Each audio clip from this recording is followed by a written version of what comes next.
dulu nama saya Tuti Bayage, nama panggilannya HB saja. Pak AB? Ya, Pak HB. Pak AB aja ya? Siap. Saya Pak Olan, Pak. Oh siap, Pak Olan, terima kasih. Pak Olan materinya luar biasa dengan judul ini fungsi dan tugas wewenang DPR Provinsi. Judul yang sangat menarik ini saya sedikit masukkan juga, kemudian ada pertanyaan juga. Saya dari yang lalu di DPR Papua Induk, jadi ada bagian, ada hal-hal yang penting tapi kami belum pernah lakukan di DPR Papua. Jadi ini bersifat pertanyaan apakah kita bisa lakukan atau tidak. Yang pertama terkait dengan tugas dan tanggung jawab sebagai kami anggota DPR yang kami belum pernah lakukan di DPR Papua itu terkait dengan menjaring aspirasi.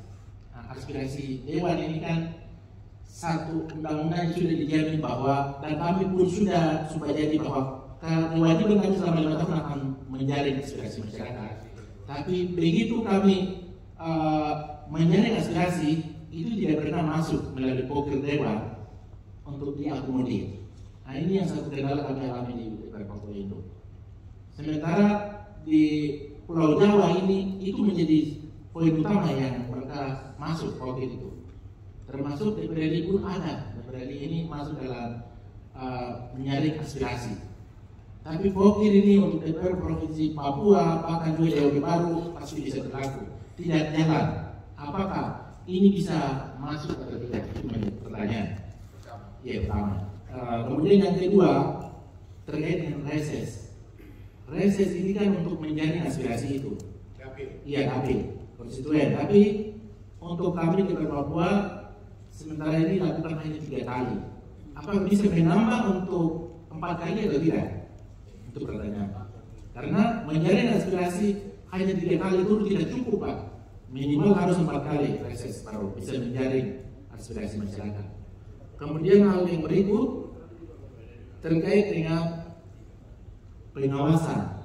Pengawasan Otsus ini kan kita di Provinsi Papua termasuk dengan DOB ini, Otsus masih berlaku dengan jilid 2 ini kan sampai 2041. Tapi pengawasannya tidak ada. Di lapangan. Iya, kalau periode lalu dengan Otsus jilid pertama itu memang ada pengawasannya. Pengawasan Otsus itu ada, tapi begitu ada pembakaran kemudian lagi jilid 2 Otsus nomor 2 tahun 2021 hilangkan pengawasannya. Nah, ini tersebut di jalan tanpa pengawasan DPR. Jadi ini perlu harus ada pengawasan DPR terkait Otsus. Kemudian hal berikut lagi terkait kami DOB.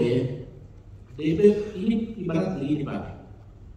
Seorang bapak dan mama melahirkan anak, berarti tanggung jawab mereka itu dari usia 0 sampai dengan anak itu dewasa dan dia bisa jalan sendiri, lalu tanggung jawabnya mungkin setengah begitu. Orang tua berapa persen dan dia sendiri berapa begitu. Tapi DOB ini ibaratnya itu anak yang dilahirkan, 4 anak yang dilahirkan oleh negara ini. Tapi tanggung jawab dari nol ini langsung kembali ke sendiri. Dia mampu jalan atau tidak, mampu makan sendiri atau tidak pusing saja begitu.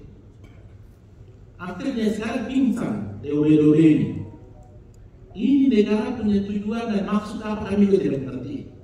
Karena lihat juga dengan jumlah penduduk yang ada, kami berbandingkan dengan Pulau Jawa sini, satu provinsi itu sampai 8 juta, 10 juta saja tidak mengatakan provinsi. Lalu DOB berapa? Hanya 1 juta saja dibagi, akhirnya 300, 600 yang bisa jadi provinsi. Ini tidak masuk akal. Tapi negara tidak sanggup untuk membiayai. Akhirnya infrastruktur dibebani ke daerah. Otsus jangan lihat untuk membiayai infrastruktur, itu untuk kesejahteraan masyarakat. Otsus pun sudah diarahkan dalam bentuk kegiatan. Implementasinya sudah jelas semua. Tidak mungkin ambil dari situ untuk membiayai infrastruktur. Tapi sampai saat ini infrastrukturnya berbanyak lagi ke daerah. Negara tidak bertanggung jawab. Begitu mengatakan tapi tidak diikuti dengan anggaran. Ini yang salah, yang kami lihat. Jadi mohon, ini saya bersifat masukan. sampaikan ke Presiden terpilih untuk infrastruktur 4 DOB itu harus dibiayai dari pusat. Tidak boleh bebankan ke APBD daerah. Nah, itu yang kedua. Kemudian hal berikut itu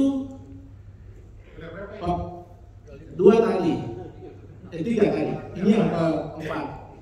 Yang keempat, Papua sekarang dibutuhkan itu pendidikan, kesehatan, bagaimana melalui pendidikan kesehatan orang Papua itu bisa berdiri di atas kaki mereka sendiri, itu yang dibutuhkan. Tapi begitu negara punya strategi, ada isu lagi, wacana lagi bahwa ada transmigrasi untuk mengisi DOB yang sudah dikirim. Ini yang tidak betul. Kami mewakili DPR Papua dan Papua Tengah yang ada di sini, mewakili juga teman-teman yang Papua Selatan, Papua Barat Daya yang ada di ruang yang berbeda. Kami tolak itu untuk transmigrasi. Itu kami tetap tolak. Karena Papua kami tidak butuh transmigrasi. Itu menambah angka kemiskinan Papua. Jadi itu segera laporkan ke Presiden terpilih, program itu dibatalkan. Terima kasih. Mungkin itu yang saya dapat sampaikan. Kembalikan waktu.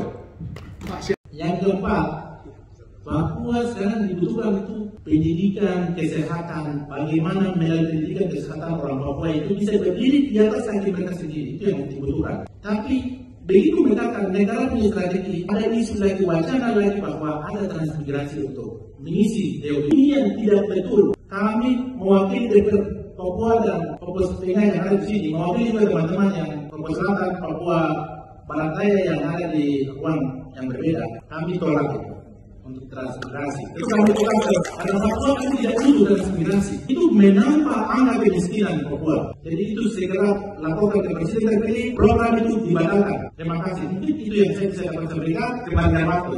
Yang keempat, Papua sekarang dibutuhkan itu pendidikan, kesehatan, bagaimana melalui pendidikan kesehatan orang Papua itu bisa berdiri di atas kaki mereka sendiri, itu yang dibutuhkan. Tapi begitu negara punya strategi, ada isu lagi, wacana lagi bahwa ada transmigrasi untuk mengisi DOB. Ini yang tidak betul. Kami mewakili DPR Papua dan Papua Tengah yang ada di sini, mewakili juga teman-teman yang Papua Selatan, Papua Barat Daya yang ada di ruang yang berbeda. Kami tolak itu untuk transmigrasi. Itu kami tolak karena Papua kami tidak butuh transmigrasi. Itu menambah angka kemiskinan Papua. Jadi itu segera laporkan ke Presiden terpilih, program itu dibatalkan. Terima kasih. Mungkin itu yang saya dapat sampaikan. Kembalikan waktu.